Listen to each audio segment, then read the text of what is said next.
It was the kind of bone-deep, paralyzing cold that seemed to freeze not just the blood but the very passage of time itself, settling heavy and grey over the shattered skeletal remains of the Stalingrad factory district in the pre-dawn hours of November 23,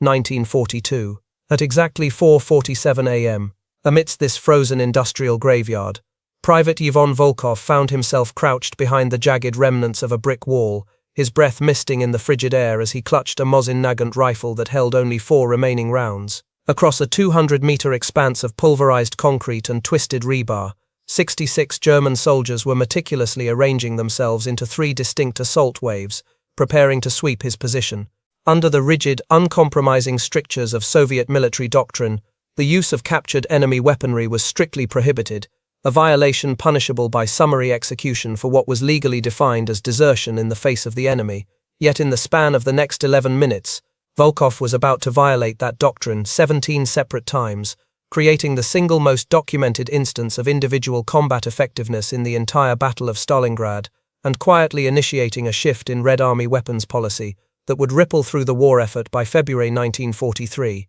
Volkov was not a career soldier, but a machinist from Tula, a city 20 miles south of Moscow, where he had spent his formative years in his father's metal workshop repairing agricultural machinery for the local collective farms. His 6 years as an apprentice machinist before his conscription in August 1941 had been spent rebuilding worn-out tractors and grain threshers, scavenging parts and improvising solutions, a gritty and unglamorous education that instilled in him one fundamental principle: when the correct tool is unavailable, any tool that functions immediately becomes the correct tool. His foreman, a hardened veteran of the Civil War, had once told him that the machine does not care about regulations or manuals, it cares only whether you can make it work, a philosophy of pragmatic adaptation that clashed violently with the rigidity of military service. The Red Army of 1942 was a beast of strict doctrine, commanded by officers who had survived Stalin's purges largely by suppressing their own initiative and never questioning orders,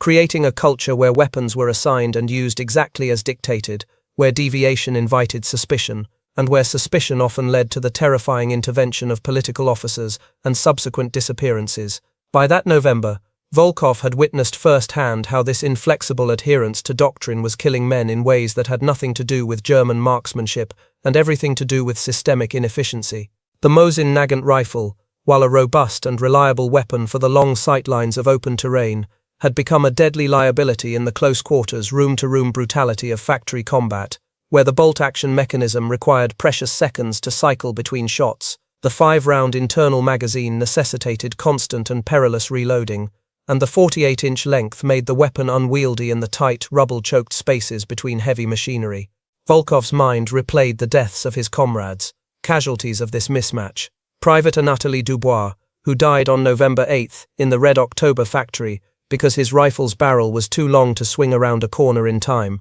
taking 11 rounds from a German MP-40, fired from just 8 feet away, while Volkov, only 6 meters behind, listened to the wet, gurgling sound of Dubois' final 4 seconds of life. Corporal Sergei Novak, who bled out on November 12 in the Barricady gun factory after killing 2 Germans, but dying while frantically fumbling with a stripper clip to reload, gut-shot by a 3rd German whose MP-40 with a 32-round magazine hadn't needed to be reloaded once. Lieutenant Boris Volokov, no relation to Ivan, who died on November 18 in a ruined pharmacy when his bolt-action rifle jammed against a concrete wall in a narrow stairwell, leaving him defenseless as automatic fire tore through his throat and chest, and Private Mikhail Petrova, a talented female sniper who died on November 20 because she followed doctrine and refused to pick up a German weapon lying 3 meters away, attempting to cycle her bolt for a second shot against a German whose steel plate had stopped her first round, only to be killed by his return fire.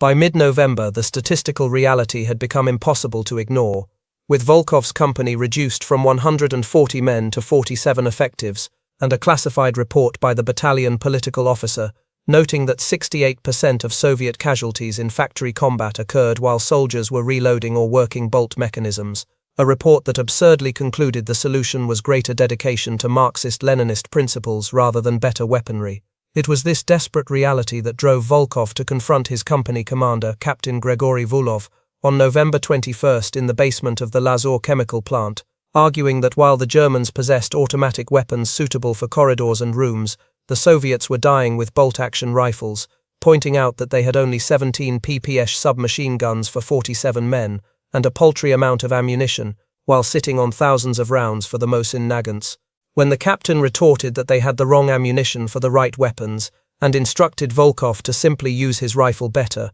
Volkov recounted Dubois' death, arguing that Dubois had used his rifle perfectly and still died because of the weapon's inherent limitations. The silence that followed stretched for 11 agonizing seconds before Volkov quietly pointed out that the battlefield was littered with German MP-40s Ka-98Ks and MG-34s that were being ignored due to regulations, suggesting they paint them red or use them only indoors to mitigate identification issues, a plea for logical adaptation that the captain, staring at his casualty lists and shrinking perimeter, ultimately could not officially authorize, warning Volkov that the penalty for using enemy equipment was execution, and that he could not protect him, yet ending the conversation with a tacit understanding that he wasn't explicitly forbidding it either. Following this pivotal meeting, Volkov ventured into the pre-dawn darkness to a sector of the plant where unburied dead from both sides lay frozen in a jumbled pile, the smell of decay, cordite, and chemical residue hitting him hard as he began the grisly task of scavenging.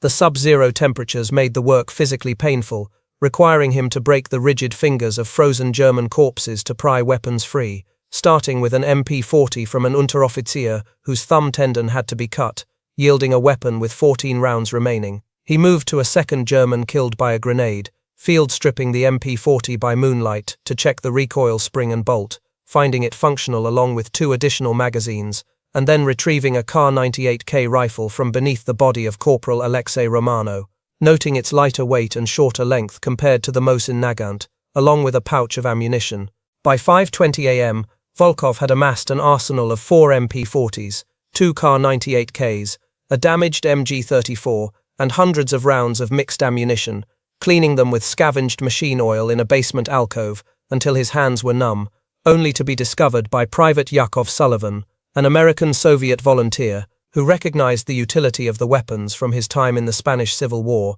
and agreed to keep Volkov's secret in exchange for one of the MP-40s. When the German attack began at 6:15 a.m., Volkov was positioned on the second floor of the southern section of the plant, armed with his Mosin Nagant, an MP-40, and a Ka-98K, facing a methodical advance of German infantry supported by mortars and machine guns. As 6 German soldiers entered the ground floor of his building at 6:28 a.m., Volkov made the critical decision to set aside his loud, slow-firing Mosin Nagant in favor of the captured MP-40, noting how the German weapon felt lighter and balanced differently, with a metal stock and pistol grip that felt alien yet efficient. He engaged the first 2 Germans from the stairwell, the sharp crack of the MP-40 differing significantly from the boom of a Russian rifle, dropping both soldiers with controlled bursts before retreating to cover as the remaining Germans rushed the stairs. The ensuing firefight was a masterclass in one-man suppression. Volkov utilized the rapid fire of the MP-40 to kill 3 Germans rushing the landing, executed a 4-second magazine change he had practiced in the basement, and then eliminated a grenade thrower who emerged from the dust of an explosion. With 5 Germans dead and 1 remaining, Volkov switched tactics again, picking up the Ka-98K rifle to confuse the last German, who was hunting him with extreme caution. The sound of the German rifle created a split second of hesitation that allowed Volkov to fire a fatal shot into the soldier's throat. In just 4 minutes, Volkov had killed 6 enemy soldiers using 19 rounds from 2 different captured weapons, leaving his Mosin Nagant untouched. The second wave hit at 6:35 a.m., with 20 soldiers using smoke grenades and suppression fire, forcing Volkov to engage targets at 40 meters with controlled bursts from the MP-40, shifting fire and reloading with a mechanical precision that belied the chaos around him. As the Germans employed textbook fire and movement tactics, Volkov countered by using multiple pre-staged weapons, switching between 2 MP-40s and the Ka-98K to maintain a continuous volume of fire that confused the attackers, who assumed they were facing a squad rather than a single man. When the Germans attacked from 2 directions simultaneously at 6:41 a.m., Volkov was forced to prioritize targets, emptying 1 MP-40 into the eastern group before shifting to the southern window to engage intruders who had already breached the ground floor, eventually retreating to the top of the stairwell with the Ka-98K as the Germans, now cautious and calling for his surrender, crept upwards. He killed the lead soldier on the landing, worked the bolt to kill the second, and fled the resulting grenade barrage to ambush 3 more Germans climbing through windows, his ammunition dwindling rapidly. Forced to flee the collapsing building, he jumped a 20-foot gap to an adjacent ruin, rolling hard upon impact, and immediately setting up a new firing position to pick off the pursuing Germans as they attempted to cross the gap, using his Mosin Nagant for the first time before running it dry and resorting to a desperate knife fight with a wounded German to secure a fresh MP-40.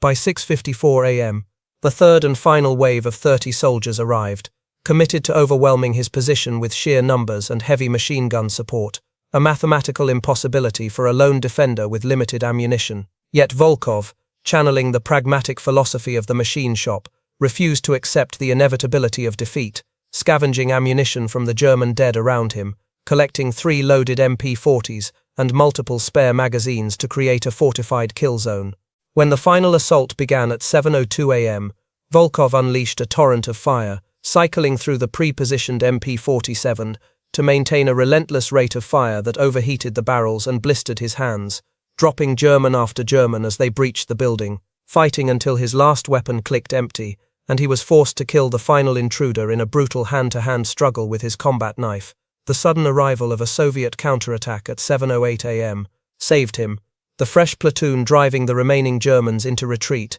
and finding Volkov bloodied, deafened, and surrounded by 17 German bodies in his immediate vicinity, with a total of 28 confirmed kills, attributed to his position. The subsequent fallout was immediate and severe. Volkov was ordered to report to Major Dmitry O'Brien, the battalion political officer, where he was accused of violating regulations and creating potential friendly fire incidents. In a tense confrontation, Volkov defended his actions with a quiet but steely resolve, arguing that the doctrine was killing men and that he had simply prepared for battle with the resources available, forcing O'Brien to confront the uncomfortable truth that a single soldier violating rules had achieved more than an entire squad following them. Although O'Brien initially confined Volkov and ordered a strict ban on enemy weapons, the reality on the ground had already shifted. Within days, reports surfaced of other soldiers adopting Volkov's methods, leading to a significant increase in German casualties and a decrease in Soviet deaths, a tactical success that division headquarters could not ignore.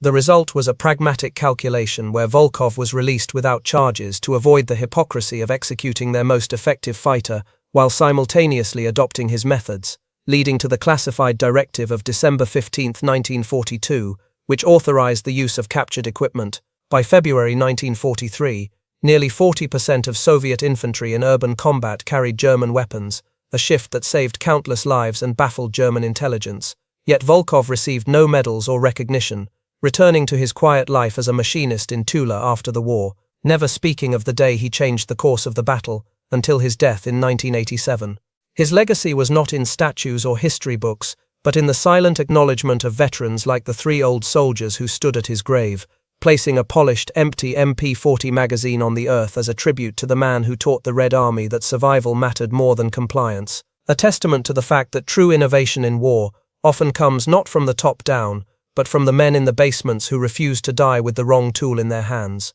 It's a powerful reminder that sometimes the most pivotal moments in history are written by the people who simply do what needs to be done, regardless of the rules. So if you found this story compelling, please take a moment to like this video, subscribe to stay connected with these untold histories from World War II, leave a comment telling us where you're watching from, and share this to honor the forgotten innovators who changed warfare from the bottom up. Thank you for helping keep these stories alive.